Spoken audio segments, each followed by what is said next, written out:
ఇంత పూర్వం ఒక శ్లోకం చెప్పాను నేను. యోగేన చిత్తస్య పదేన వాచాం మలం శరీరస్య చ వైద్యకేన.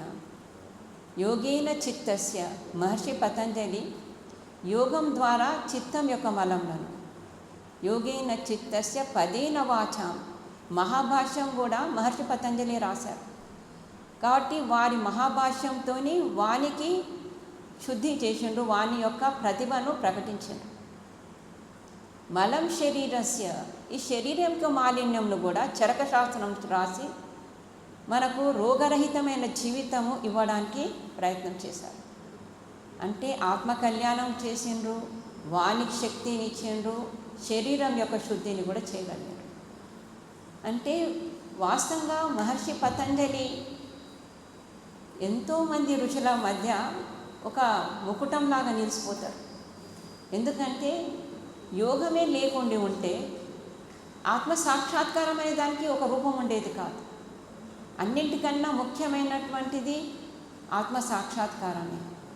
ప్రతి మానవునికి వాడు మానవుడిగా జీవించాలంటే ఏవైతే ఫండమెంటల్స్ ఉన్నాయో, ఏదైతే యోగం యొక్క పునాదులు ఉన్నాయో, ఆ యమనియమాలు ఏవైతే ఉన్నాయో అది ప్రతి ఒక్కరి జీవితానికి అవసరం. వ్యక్తిగత నిర్మాణానికి కూడా అవసరము, కుటుంబం యొక్క వ్యవస్థకు అవసరము, సమాజం యొక్క వ్యవస్థకు అవసరము, లోక కళ్యాణానికి అవసరం. యమనియమాలు ఇంత గట్టి పునాదులు వేశారు వారంటే ప్రపంచం యొక్క ఉన్నతిని కూడా కోరుకుంటూ ఆత్మ కళ్యాణానికి పునాదులు వేసేటటువంటి నియమాలను మన ముందు ఉంచాలి. సామాన్యమైన విషయం కాదు. ప్రతి ఒక్కరికి ఆత్మ కళ్యాణం చేసుకుంటారో చేసుకోరో అది వేరే విషయం. కానీ సరైన దిశలో నడవడం చాలా ముఖ్యమైనటువంటి విషయం. సమాజానికి ఉన్నతి చేయడానికి కానీ, పరివారంలో ఉన్నతి చేయడానికి, ప్రేమగా అభిమానంగా ఉండడానికి ప్రతిదానికి ఏమ నియమాలు అవసరం. మన జీవితానికి కూడా ఏమ నియమాలు చాలా అవసరం. యమ నియమాలు ఏంటివి? అహింస, సత్యము, అస్థేయము, బ్రహ్మచర్యము, అపరిగ్రహం. ఈ 5 యమములు ఏవైతే ఉన్నాయో అది మనకు అత్యంత ఉపకారం చేస్తుంది. హింసాభావము ఇతరులకు హాని చేసే కన్నా ముందు మనకు హాని చేస్తుంది. ఏదైతే హింసాభావం ఉన్నదో దానితో ఈరోజు సైంటిస్టులు కూడా తెలుసుకుంటున్నారు ఏంటిదంటే ఏవైతే మనోభావాలు ఉంటాయో దాని లోపల కెమికల్ రియాక్షన్స్ అవుతాయి. అందుకే మనకు కోపం వస్తే మన కళ్ళు ఎర్రగవుతాయి, చేతులు కాళ్ళు వణుకుతాయి. ఇవన్నీ ఎన్నో రూపాలుగా మనకు కోపం యొక్క ప్రతిరూపం కనిపిస్తుంది. అంటే కోపం ఎంత భయంకరమైనటువంటి, ఆ కోపంతో ఎన్నో తప్పులు చేస్తాం మనం. అందుకే మహర్షి అన్నాడు, ముందు అహింస, హింస భావం ఉండొద్దు. అంటే ఎవరికి హాని చేసేటటువంటి ఆలోచన ఉండదు. ఏదైతే ఇతరులకు హాని చేయాలనుకుంటామో ముందు మనకు మనం హాని చేసుకుంటాం. కాబట్టి అహింస, సత్యము, మనస, వాచ, కర్మణ. నేను మనసుతోని కూడా ఎవరికి అసత్యం మాట్లాడతాని నా లోపల కూడా నేను అనుకోను అనేదానికి ఒక నిర్ధారణ. అంటే ఋషి అంటుండేమంటే నువ్వు అసత్యము బయటికి అసత్యం మాట్లాడాను కానీ లోపల కూడా అసత్యం మాట్లాడు. అసత్యం యొక్క ప్రేరణ నీ లోపల కలగొద్దు. ఈ మనస, వాచ, కర్మణ, కర్మతో కూడా ఏది అసత్యమైన కర్మలు చేయొద్దు. ఈ విధంగా అహింస, సత్యము, సత్యం కూడా మనస, వాచ, కర్మణ. ఎప్పుడు సత్యం కూడా మనసుతోని కూడా సత్యం మాట్లాడు, వాణితోని కూడా సత్యం మాట్లాడు, కర్మతోని కూడా సత్యం చేయి. అహింస, సత్యం, అస్థేయం. ఇతరుల యొక్క వస్తువులను తీసుకోవాలని కోరిక కూడా ఉండొద్దు. ఈరోజు ఇంత కరప్షన్ ఎందుకుంది లోకంలో అంటే ఒక అస్థేయంను పాటించడానికి. అందరూ మేము స్థేయం, మేము దొంగతనం చేస్తలేమని అందరూ అనుకుంటారు. ఆ శబ్దం వాళ్ళకి ఇష్టం లేదు, కానీ చేస్తుంది అందరూ కూడా. కరప్షన్ అనేది ఒక స్థేయం అది. కాబట్టి ఎవ్వరు కూడా కరప్షన్ చేయొద్దు అనుకుంటే అస్థేయం పాటించాలి. నా వస్తువు ఇతరులు తీసుకుంటే ఎంత బాధ అవుతుందో అంతనే బాధ ఇతరులకు కూడా అవుతుందని తెలుసుకుంటే ఎవరు కూడా స్థేయం చేయరు. అస్థేయము, బ్రహ్మచర్యము. బ్రహ్మచర్యం అంటే ఇంద్రియాల యొక్క నిగ్రహం. బ్రహ్మచారులకు, ముఖ్యంగా విద్యార్థికి బ్రహ్మచర్యం చాలా ముఖ్యం. కళ్ళు ఎక్కడంటే అక్కడ చూడడం, చెవులతో ఏదంటే అది వినడం, కళ్ళతోనే ఏదంటే అది చూడడం, నా నాసికతోని ఏదంటే అది గంధం తీసుకోవడము, మాటతోని ఏదంటే అది మాట్లాడడము, రుచితోని ఏదంటే అది తినడము, ఇవన్నీ కూడా మన యొక్క ఇంద్రియాల యొక్క ఆసక్తితోని మన శరీరం బలహీనమవుతుంది. అందుకొరకే ఇవి పునాదులుగా వేసిండు మహర్షి పతంజలి. చెప్తున్నాడు ధ్యానం గురించి. ఆ ధ్యానానికి పునాదులే లేకుంటే ధ్యానం చేయలేం. బ్రహ్మచర్యం తర్వాత అపరిగ్రహం. అపరిగ్రహం అంటే మనకి ఎంత వస్తువులు అవసరం ఉన్నాయో అంతనే వస్తువులను సేకరించడం. మనకు అవసరం ఉన్న దానికన్నా ఎక్కువ సేకరిస్తే అది కూడా లోకానికి హాని చేస్తుంది. ఆ ఎక్కువ వస్తువులు ఎక్కువ గార్బేజ్ కూడా అవుతుంది. అంటే ఈరోజు అంటే ప్రపంచంలో అన్నిటికన్నా పెద్ద ప్రాబ్లం ఏంటంటే గార్బేజ్. ఏదైతే చెత్త ఉన్నదో, గార్బేజ్ ఉందో, దాంతో ఎన్నో రోగాలు వస్తాయి. సో సముద్రం అంతా కూడా పాడు చేసుకుంటున్నాం మనం ఒక అపరిగ్రహం పాటించకుండా. సో ఒక పునాదులు అయినటువంటి ఈ విషయాలను చెప్పడం చాలా అవసరం కాబట్టి ఇవి చెప్తున్నాను. ధ్యానం అనేది ప్రతి ఒక్కరికి కూడా అవసరం. ఒక విద్యార్థికి ధ్యానం చేసేది అలవాటు లేకుంటే, అభ్యాసం లేకుంటే, విద్యార్థి పాఠం చెప్పేటప్పుడు ఏకాగ్రతతో వినడు. ఏకాగ్రత ధ్యానం యొక్క రూపమే ఏకాగ్రత కూడా. ఎప్పుడైతే ఏకాగ్రతతో సరిగ్గా పాఠాలు వింటాడో తను ఏదైతే నేర్చుకుంటాడో ఆ పాఠాలను చాలా మంచిగా నేర్చుకోగలుగుతాడు. ఒకవేళ ఏకాగ్రత లేకుంటే, ఏ సైంటిస్ట్ కూడా ఏకాగ్రత లేకుంటే సైంటిస్ట్ కాదు. ఏ వ్యక్తి కూడా తను ఏ ఉద్యోగం చేసినా తను ఏకాగ్రతతో చేయకుండా ఆ కార్యంను సరిగ్గా సంపన్నం చేయలేడు. కాబట్టి యోగచిత్త వృత్తి నిరోధ ఏదైతే ఉన్నదో, యోగం అంటే మహర్షి పతంజలి ఒక మంచి నిర్వచనం ఇచ్చింది. యోగచిత్త వృత్తి నిరోధ. యోగం అంటే చిత్తవృత్తులని నిరోధం చేయడం. చిత్తవృత్తులు అంటే ఏదైతే నిరంతరం ఆలోచిస్తున్నామో అవన్నీ చిత్తవృత్తులే. ధ్యానం చేస్తే పరమాత్మనే జ్ఞాపకం ఉండాలి. అప్పుడు వేరే వృత్తులు మనకు ఏ విధంగా డిస్టర్బ్ చేయొద్దు అనుకుంటే ఏకాగ్రత రావాలి. ఆ ఏకాగ్రత వస్తేందుకే ఈ యొక్క ప్రక్రియ. సో ఈ ప్రక్రియలో మొదటిది ఏంటిది? ఒక్క ఆసనం మీద సరిగ్గా కూర్చోవడం. ఆసనం తర్వాత ప్రాణాయామం. ప్రాణాయామం ఏదైతే ఉందో ప్రాణశక్తి అన్నిటికన్నా గొప్ప శక్తి. ఎంత ప్రాణశక్తి మనది వృద్ధి అవుతుందో అంత జితేంద్రియత కూడా, ఇంద్రియాల నిగ్రహం కూడా అంత మంచిగా చేయగలుగుతాం. సో ప్రాణశక్తి సరిగ్గా లేకుంటే ఏ కార్యంను కూడా మనం సఫలం చేసుకోలేము. అందుకే ఆసనం తర్వాత ఆసనము ఒక్క ఆసనంలో కూర్చోవడమే మహర్షి పతంజలికి అవసరం. అంటే స్థిర సుఖం ఆసనం. ఒక ఆసనం ఏంటంటే స్థిరంగా సుఖపూర్వకంగా నువ్వు 1 గంట కూర్చున్నా కానీ నీకు ఏమి కష్టం అనిపించొద్దు. ఆ విధంగా ఆసనం సిద్ధించుకున్నారు. అంటే రోజు మనం అభ్యాసం చేస్తుంటుంటే ఆసనం సిద్ధించగలుగుతుంది. ఒకవేళ రోజు ఆసనమే వేయలేదనుకో, మనం ఆసనం మీద కూర్చోలేదు, అప్పుడు ఏదో ఒక రోజు నేను ధ్యానం చేస్తాను అనుకుంటే నీకు ఆసనం సిద్ధి కాలేదు కాబట్టి ధ్యానం చేయలేదు. అందుకే ఆసనం కూడా చాలా అవసరం. మొదటిది ఆసనము ధ్యానానికి చాలా ముఖ్యం. ఆసనం తర్వాత ప్రాణాయామం. ప్రాణాయామము నీకు ఏకాగ్రత కూడా ఇస్తుంది, ఆసనంను సిద్ధించడానికి కూడా అవకాశం ఇస్తుంది. సో ఆసనము అయినాక ప్రాణాయామం అయినాక ప్రత్యాహారం అనేది వస్తుంది. మీకు ప్రత్యాహారం అంటే ఇంద్రియాలను నిగ్రహించడం. ఎక్కడెక్కడో మనసు పరిగెత్తుతూ ఉంటుంది. ఆ మనసును తీసుకొచ్చి మళ్ళీ ఏ స్థానంలో మనం ధ్యానం చేస్తున్నామో ఆ స్థానానికి మళ్ళీ మళ్ళీ మనసును తీసుకొని వస్తుంటే అప్పుడు మనసుకు ఒక అభ్యాసం అవుతుంది. నేను ఒక్కటి స్థానంలో నిలబడాలనేది దానికి ఒక అభ్యాసం జరుగుతుంది. ఆ అభ్యాసమే ఏకాగ్రత తీసుకురావాలి. ఒకవేళ మనం మనసును ఎక్కడన్నా అక్కడ పోని అని దానికి స్వేచ్ఛ ఇచ్చినామనుకో, అది ఇంకా చాలా హాయిగా స్వేచ్ఛను ఉపయోగించుకుంటుంది. అది ఎంత సమయమైనా దానికి ఏమి విసుగురాదు మనసుకు ఆలోచించడం.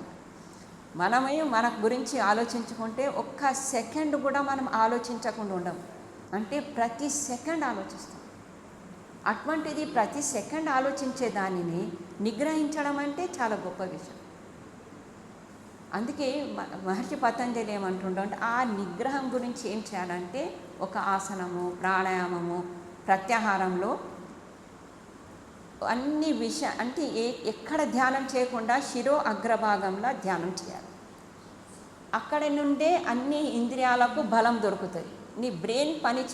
నీ బ్రెయిన్కు సహకారం దొరకకుంటే నువ్వు ఏ ఇంద్రియం పని చేయదప్పుడు. అందుకే అక్కడ ఏదైతే మస్తిష్క స్థానం ఉందో అక్కడ శాంతం చేయడానికి ప్రయత్నం చేస్తే మనసు శాంతం కావడానికి చాలా తొందరగా ప్రవృత్తమవుతుంది. ఈ మూడే ఈరోజు చేద్దాం. ఒక ఆసనం మీద కూర్చోవడం, రెండోది ప్రాణాయామం చేయడం, మూడోది ప్రత్యాహారం. అన్నీ ఒక్కరోజు చేయడం అసంభవం కాబట్టి ఈ మూడింటి మీదనే మనం కేంద్రీకరించి దాని గురించి చేసుకుందాం. ముందు ఒక ఆసనం మీద కూర్చొని ఈ విధంగా చిన్ముద్ర అంటారు దీన్ని, ఈ విధంగా ముద్ర వేసుకొని కూర్చోండి. 3 సార్లు ఓంకారమును ఉచ్చారణ చేయండి. చాలా మధురంగా, చాలా అంటే ఒక ఏకాగ్రతతోని, ప్రేమతోని, సమర్పణ భావంతోని. ఓం అంటున్నామంటే ఏదో ఓం అని కాదు. ఓం అనేటప్పుడు పరమాత్ముడికి నేను ఓంకారంతో పిలుస్తున్నా అంటే ఎంత మధురంగా పిలవాలి, ఆ మాధుర్యంతో పిలవడానికి ప్రయత్నం చేయండి. సో 3 సార్లు ఓంకారం చెప్పినాక నేను ప్రాణాయామం చేపిస్తాను. ఈ ప్రాణాయామంలో మొదటిది భస్త్రికా ప్రాణాయామం చేపిస్తాను. భస్త్రికా ప్రాణాయామం ఏంటిదంటే శ్వాసను తీసుకోవడం, శ్వాసను వదలడం. నేను ఓం అనే వరకు శ్వాసను తీసుకోండి, మళ్ళీ ఓం అనే వరకు శ్వాసను వదలండి. అటు తర్వాత రెండో ప్రాణాయామం చేపిస్తాను. ఆ రెండో ప్రాణాయామం ఏంటిదంటే ఏదైతే నాడి శుద్ధి ప్రాణాయామం అంటాం దాన్ని, నాడి శుద్ధి ప్రాణాయామంలో అనులోమ విలోమ ప్రాణాయామం లాంటిదే, కానీ దీంట్లో వేలు ఉపయోగించుకోకుండా కేవలం సంకల్పంతో శ్వాస తీసుకొని ఆ శ్వాసను లోపలికి పోనీయకుండా ఆ శ్వాసను మళ్ళీ రైట్ నాస్ట్రిల్ నుంచి వదలడం. లెఫ్ట్ నుంచి తీసుకోవాలి, రైట్ నుంచి వదలాలి, రైట్ నుంచి తీసుకొని లెఫ్ట్ నుంచి వదలాలి. కేవలం మన ధ్యానంతో, ఒట్టి మనసును ఆ శ్వాస మీదనే ధ్యానం చేసుకుంటూ చేయాలి. అది ఏం కష్టం కాదు. మనకు అనిపిస్తుంది అంటే ఒట్టి ధ్యానంతో ఎట్లా శ్వాస ఒక దగ్గర నుంచి వస్తుంది, ఇంకొక వైపు నుంచి ఏ విధంగా పోతుందని అది అభ్యాసం లేనందుకు అట్లా అనిపిస్తుంది. కానీ మీరు ఒక కొంచెం సమయం లోపటనే మీకు అది అనుభూతి కావచ్చు, లేకుంటే ఒక 2 రోజులలో కావచ్చు. సో రెండోది అది ప్రాణాయామం. మూడోది ప్రత్యాహారం ఏదైతుందో అన్ని ఇంద్రియాల యొక్క ఏకాగ్రత శిరో అగ్రభాగం అంటే ఈ స్థానం. ఆ శిరో అగ్రభాగంలోనే నేను శాంత్ అని అంటాను. మీరు శాంత్ అనే భావంలో ఇక్కడ మనసును పెట్టుకొని శాంతం కావడానికి ప్రయత్నం చేయండి. ఈ 3 చేస్తే కూడా చాలా గొప్పగా మనము ధ్యానంలో ప్రవేశం కాగలుగుతాం. ఈ 3 ప్రవేశం కాకుంటే తక్కిన వాటిలో ప్రవేశించడం కష్టం. సో ముందు ఒక ఆసనంలో సరిగ్గా కూర్చోండి. ఇప్పుడు ఏం రాయకండి, కేవలం సాధననే చేయండి. ఓంకారం యొక్క ఉచ్చారణ 3 సార్లు చేయండి.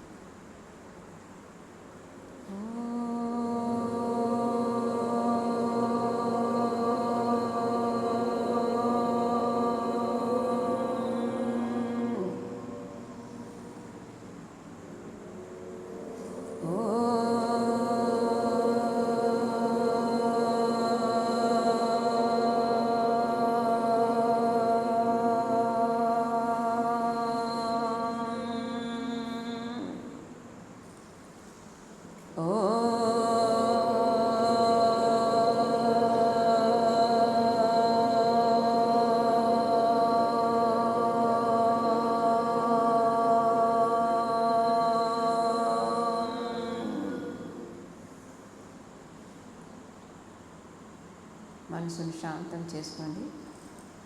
ఇప్పుడు ప్రాణాయామం ప్రారంభం చేస్తాము. ముందు 2 నాసికల నుంచి శ్వాసను మెల్లగా తీసుకోండి. మళ్ళీ నేను ఓం అనే వరకు శ్వాస తీసుకోండి, ఓం అనే వరకు శ్వాసను వదలండి. కేవలం శ్వాస తీసుకోవడం, శ్వాసను వదలడం ఇంతనే చేయండి. ఓం.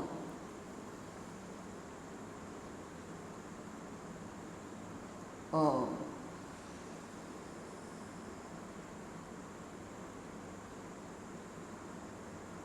శ్వాసను తీసుకోండి. ఓం.